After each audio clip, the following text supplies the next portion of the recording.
আর doctor Yunus সাহেবের সরকারকে এদেশের গণতন্ত্রকামী মানুষ সমর্থন করেছে। হ্যাঁ, চাল ডালের দাম বাড়ছে, চালের দাম এখনো অনেক তীব্র, আবার কিছু কিছু জিনিসের দাম কমেও এসছে। আমরা তো এইভাবেই সমালোচনা করব।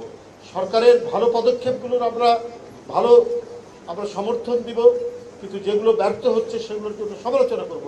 একটা গণতান্ত্রিক সরকার তো সমালোচনাকে গ্রহণ করা, বরণ করা, সেই বরণ করার মধ্যে দিয়ে সেই সরকারের শ্রেষ্ঠত্ব নির্ভর করে। তো ডক্টর ইউনূস নির্বাচিত সরকার না হলেও সমস্ত রাজনৈতিক দলের সমর্থিত সরকার, অর্থাৎ জনগণের সমর্থন আছে। কিন্তু সেই সরকারে আবার হাসিনার আমলের পুনরাবৃত্তি হবে। একজন যুবকর্মী বা যুব নেতা অপরাধী হলেও আপনি তাকে তো পুলিশের মাধ্যমে 24 ঘন্টার মধ্যে আদালতে তাকে পেশ করবেন, কিন্তু তাকে আপনি লাশ করে তার পিতামাতার কাছে ফেরত দিবেন, তাহলে কি লাভ হবে? এই যে এত রক্তাক্ত লাশ, এত রক্ত স্রোত, রাজপথে রক্তের আলপোড়া, তাও কি আহাদের মতো 5 বছরের শিশু, ফরহানের মতো 17 বছরের কিশোর, মুগ্ধের মতো 18-19 বছরের একটি তরুণ প্রাণ, আবু সাইদ নির্ভীক চিত্তে নিজের শার্টের বোতাম খুলে যে শেখ হাসিনার পুলিশের গুলি বরণ করেছে, এই যে আত্মদান, এই আত্মদান তো একেবারেই ব্যর্থ হয়ে গেল। এটা তো কেউ কাম্য হতে পারে না। আজকে আপনারা দেখুন, দেশ বিদেশ থেকে তো চক্রান্ত ষড়যন্ত্র তো যাচ্ছে না।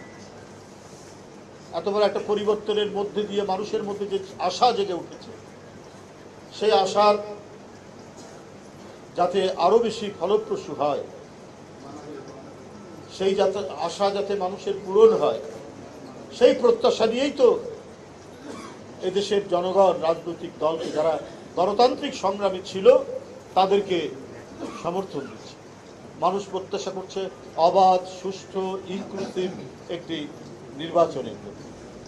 আমাদের দেশের যা অর্জন সেটা আমাদের, কিন্তু আমরা দেখতে পাচ্ছি শুধুমাত্র একটি দেশ থেকে ক্রমাগতভাবে বাংলাদেশের বিরুদ্ধে অবিরাম অপপ্রচার করা হচ্ছে।